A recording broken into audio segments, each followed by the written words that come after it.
Western Digital MyLive devices are under attack. Here's what you need to do. SharePlay has been released to iOS 15 Beta 2. Google FI VPN comes to iOS, and more in today's tech news.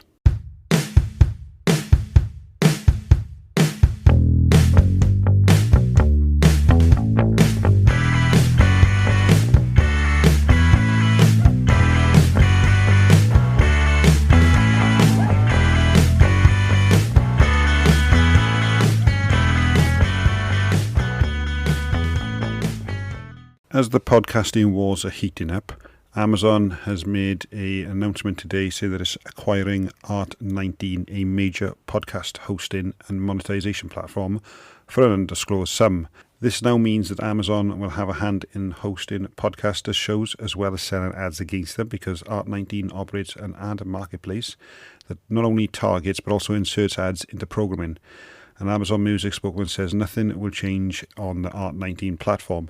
And this is something that we've seen actually build up since last year when Amazon acquired Wondery. And that was one of the last major independent podcast networks that was going. So with this now, it looks like Amazon is starting to seriously get into the podcasting sphere, where you've got Spotify already focused on the podcasting market as well. Now, for Spotify, it makes sense because you've got people already paying £10 a month for music, and so if they listen to podcasts, then that's less music they're listening to, so that means they have to pay the artist less, so they actually get a bigger cut of that £10 a month. And then obviously for the free users, they're obviously being targeted with ads as well.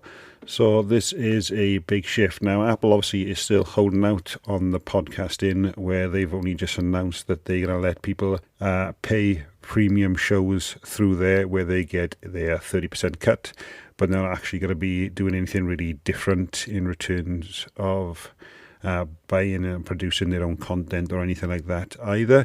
So it's definitely an interesting move that Apple are still standing out. But if this continues to go, then I can't see a way of Apple holding out much longer. They're going to have to start getting in there as well if they want to stay competitive or relevant in there as well. For the past few years, Google's MVNO has long offered a built-in virtual private network as part of its monthly subscription, and now the Google FI VPN is rolling out to iPhone users. Now, Google originally announced the expansion to iOS back in February when the FI VPN exited beta for Android user, and it was first introduced in November 2018, so it's been in beta for nearly 3 years.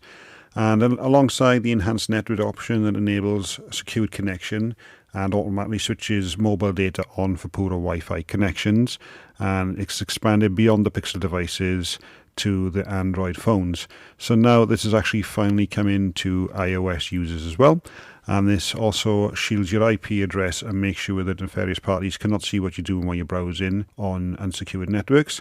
And that rollout is starting today as well if you are a Google Fi user on iOS. So make sure that you update to version 3.5 of the Fi companion app in the App Store. And afterwards you'll be able to enable it by scrolling through the main account tab until you reach the phone settings section. And there will be a privacy and security menu. So from there, you'll be able to turn on the new Protect Your Online Privacy option, and then a pop-up will appear to confirm that the feature. So you've got it, and then allow, and then you enter your passcode or use your fingerprint or Face ID, and then VPN will appear at the top of the iPhone status bar once you're connected. Now, the Google Fi VPN is available in Australia, Belgium, Canada, Denmark, Faroe Islands, Finland, France, Germany, Greece, Iceland, Ireland, Italy, Mexico, Netherlands, Norway, Portugal, Spain, Sweden, Switzerland, UK, US, and US minor outlying islands, and the Virgin Islands as well. And this built-in VPN along with spam blocking is available on all 3 Google Fi plans, which is flexible, simply unlimited, and unlimited plus as well. When Apple introduced iOS 15, one of the main features on there that everybody was raving about was SharePlay, which allows you then to share what you're watching with other people on a FaceTime call, so you can actually watch together as well. Now, obviously, with Beta 1, that feature actually wasn't really working, so Apple released iOS 15 Beta 2 yesterday, and the new feature which has SharePlay is actually been launched in there as well, so users are able to test it. And 9 to 5 Mac has actually given it a bit of a rundown on there as well. So to start SharePlay, the user needs to make a FaceTime call, and then there'll be a few ways to trigger the function. So for example, start listening to a song on Apple Music, open content on the TV app, and then click on the right corner on the FaceTime call in the share screen button below the end call. And so far you'll be able to use Disney Plus, Spotify and HBO Max, obviously if they're available in your country, and other users will have to be on iOS 15 Beta 2 at the moment as well for you to be able to use those options. So everything new with SharePlay, you've got the watch together, so you can bring movies and TV shows into your FaceTime calls and actually watch them there. Listen together, where you share music with your friends right in the FaceTime calls as well. You can also share your screen, so you can bring your web pages and apps and more into the conversation. Sync playback, which offers pause, rewind and fast forward, or even jump to a different scene, so everybody's playback will remain in perfect sync as well.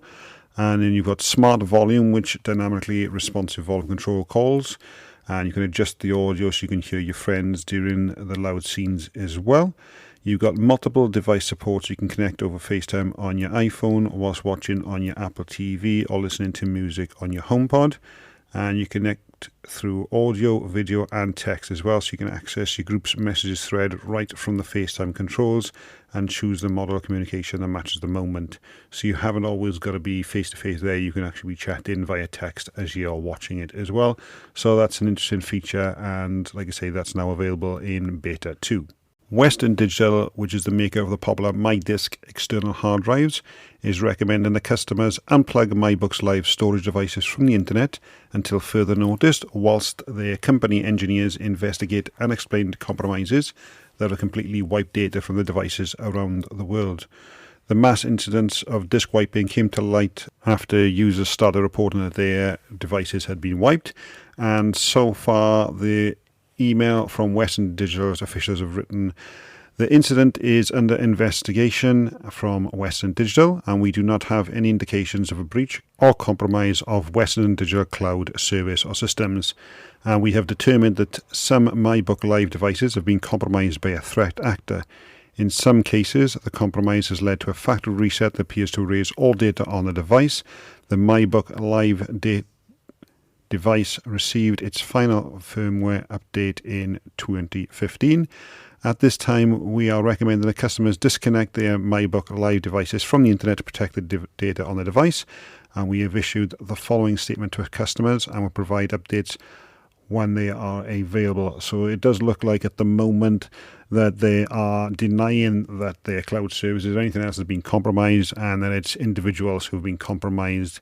Obviously, with the firmware being updated last in 2015, that means that there are plenty of vulnerabilities that may have been discovered in the past 6 years. So if you do have one of these devices, make sure you unplug it from the internet immediately. On to now what I've been reading recently. It's a book called No Filter, How Instagram Transformed Business, Celebrity and Culture, and that's by Sarah Fryer. And I'm about halfway through this book at the moment, and I'm actually really enjoying it. And it starts about how Instagram first came to be and how the founders basically wanted something different, and then how they put off acquisition by Twitter, and then they finally give in to acquisition by Facebook, and where it's gone from there. Now, obviously, if you use Instagram, you know obviously that Facebook owns it and how it's changed over the years. So this book is actually going through there, and it's got quite a lot of in-depth information, and it's really interesting. So if you haven't read that out, I'll put a link in the description for you to pick that up as well. Today's episode is sponsored by Creatively Social. Creatively Social helps you in building your social media platforms for your business to thrive by helping you to provide fresh content, marketing, and engagement for your business, taking the pressure off you. Save yourself hours in your day for a better work-life balance. Get in touch at creativelysocialvia.com. Now, for those of you who haven't checked it out, we recommended in the past that you listen to another podcast called Essential Apple, and we've been on there several times as well, and it's really good. Obviously covers a lot of Apple news every week there. So we're going to put a little clip in now where they talk about how Forbes uses headline as clickbait on there. So this is a little bit of a sample, and again, we're going to put a link in the description so you guys can check those out as well. Steve has just sent me the link from Engadget. iPhone bug breaks your Wi-Fi when you join an oddly named network. There we go. Thank you, Steve. I'll put that in the show notes. And that sums it all up, really. I can't remember where I saw it. I think it was in Apple News. Yeah, was it from Forbes? Was it from Forbes? It could have been. Because Probably Forbes, they like the headlines, don't they?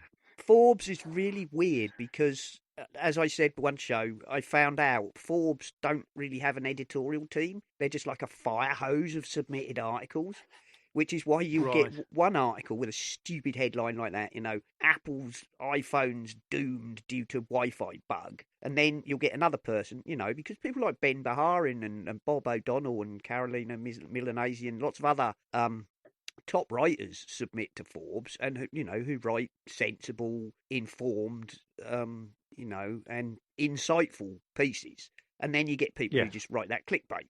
Well, that's it for today, guys. Thanks for listening, and we will catch you on the next episode.